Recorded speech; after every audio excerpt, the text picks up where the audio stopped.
povo precisa de armas pra trabalhar. O povo precisa de armas pra trabalhar. O povo não precisa de esmola. O povo não precisa de esmola.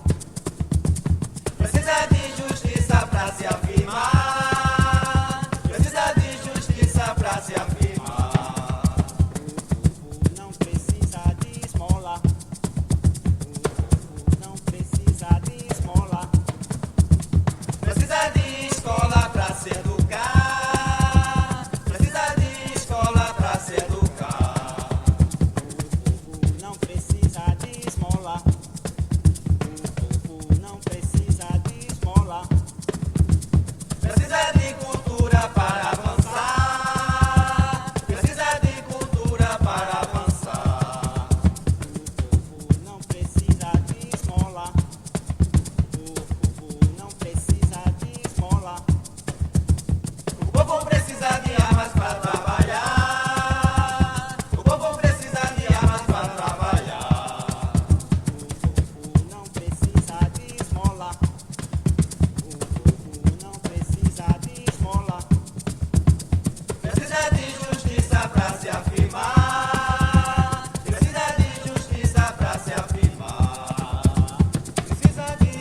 Murro,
Bom, essa busca do novo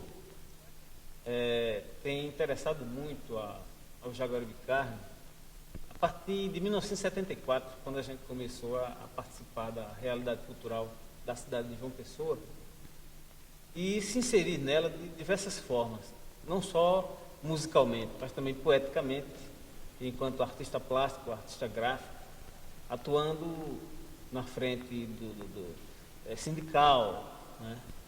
Na frente dos movimentos populares. Então, o trabalho do Jaguaribe Carne vem exatamente para reforçar esse discurso, né? O discurso de uma militância não apenas poética, não apenas estética, mas também política, cultural, né? Então, é em cima disso daí que a gente vem trabalhando, e esse disco é exatamente essa síntese, é uma tentativa de traduzir toda essa movimentação, a partir de 74. Certo. O nome do disco é Jaguaribe Carne. Alguma coisa especial para Jaguaribe, já que você mora lá, essa coisa toda, ou o disco se propõe, essa pergunta é para Paulo Ró. O Jaguaribe, sendo assim o nosso berço, né, berço esplêndido, vem dentro do coração da gente o trabalho do Jaguaribe Carne como proposta amorosa, principalmente, né, proposta amorosa pelo bairro, sabe,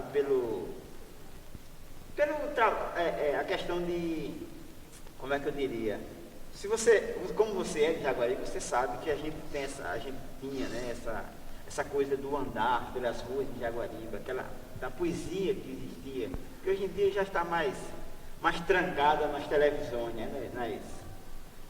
Aí a gente tinha essa preocupação do carinho com o bairro, né, com essa coisa da poesia, do lado afetivo, do Vocês morar, dois são muito bairristas, não são? e Não? do viver em Negócio de Jaguaribe. Jaguaribe. Me explica essa história. Como é que começou esse negócio, esse amor aí? Que danado, que deu pra se agarrar no Jaguaribe. Me diga aí, o que tem tão encantador lá no Jaguaribe? As pessoas. Existem as pessoas que levam a gente a ver a vida da cidade de uma forma diferente, né? Na verdade, Jaguaribe ele é um dos primeiros bairros da cidade de João Pessoa, e até hoje ele tem essa energia diferente, né? Ele passa diferente. A vida, o tempo, né? O governo, as possibilidades de relacionamento, de afeto, de amor entre as pessoas, sabe? E a gente tenta, com esse trabalho, que não é só musical, fazer essa tradução. Então, Jaguaribe Carne, que é exatamente aquela proposta de carnificina cultural, aquela proposta da antropofagia que o modernismo inaugurou no Brasil e, de certa maneira, aqui na América Latina, né?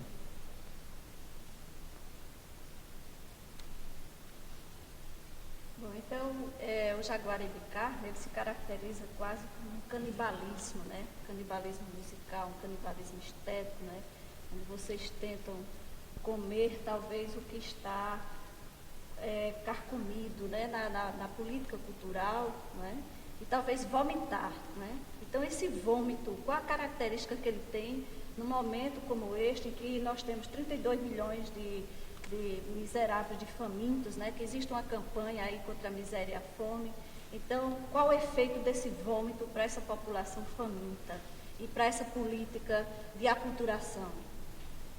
Pedro Osmar, se todo poeta tem um verso que merece, e o músico? Pois é, então, somando as perguntas da professora Bernadette Nóbrega e do poeta Águia Mendes, eu diria o seguinte: o Jaguaribe Carne, pela sua multiplicidade, né, ele tem conseguido resultados importantes na cidade para responder politicamente a todos esses desafios que a indústria, né, da fome, a indústria da seca, a indústria da miséria, a indústria da mendicância, da prostituição, da droga, da política, ela arma para a população, né? Nós que somos pessoas que estamos dentro de uma realidade, uma determinada realidade, que a gente viveu Jaguaribe quando ele era favela. Hoje ele ascendeu à condição de favela, que tem dentro de si alguns lampejos de modernidade, alguns lampejos de mansão, alguns lampejos de governo, sabe? Então a gente procura exatamente fazer essa reflexão, mas uma reflexão crítica, tentando pular esse muro às vezes, ou então pular esse muro para o lado de lá e pular esse muro para o lado de cá. Por isso que os discursos, eles se interpenetram, eles se somam, eles se reforçam, o discurso musical, o estético, o discurso político, o discurso poético, o discurso das artes visuais, o discurso das artes gráficas e o discurso da literatura, né? Que a gente tem tentado de diversas maneiras intervir na realidade cultural da cidade e a gente tem conseguido resultados interessantes, indo aos bairros, né? De certa maneira ampliando essa possibilidade de às escolas, aos sindicatos, às associações de moradores, aos clubes de mães, aos centros comunitários. Eu acho que a gente tem conseguido resultados interessantes. A gente tem tentado sempre todas as barreiras possíveis e talvez as impossíveis também, né? Porque a indústria cultural, ela joga muita informação para as pessoas, informação sem nenhum tipo de explicação. Escutam qualquer coisa, seja do que for, seja venha de onde vier. Se a indústria está dizendo que é aquilo, então aquilo ali é que é a música.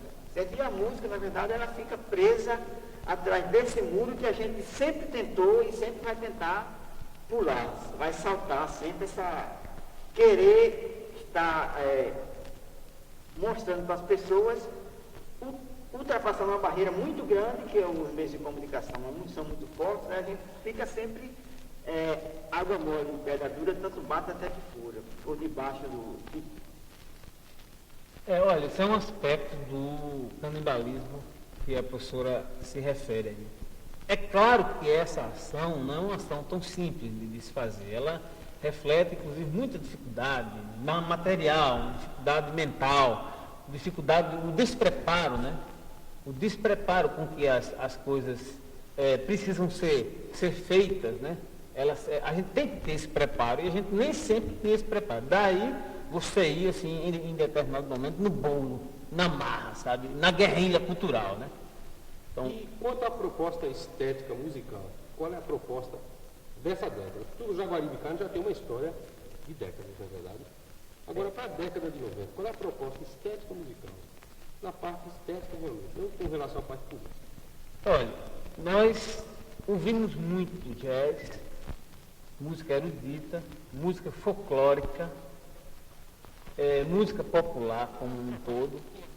E o nosso trabalho, que é basicamente instrumental, ele traz exatamente essa diversidade de informações, sabe? Entendeu? A gente gosta muito do minimalismo, do atonalismo, da música indiana, da música dos índios, né? A música folclórica, sabe? E esse canibalismo amoroso, afetivo, cultural, político e estético que a gente trabalha vai exatamente se aprofundando, vai amadurecendo a partir de cada momento, de cada show, de cada livro, de cada texto, de cada exposição que a gente vem produzindo, elaborando e participando. E estamos por aí. Esse disco tem sido exatamente o resultado, né, o final, o fecho, né, desse trabalho que começou em 1974 e está aí até hoje.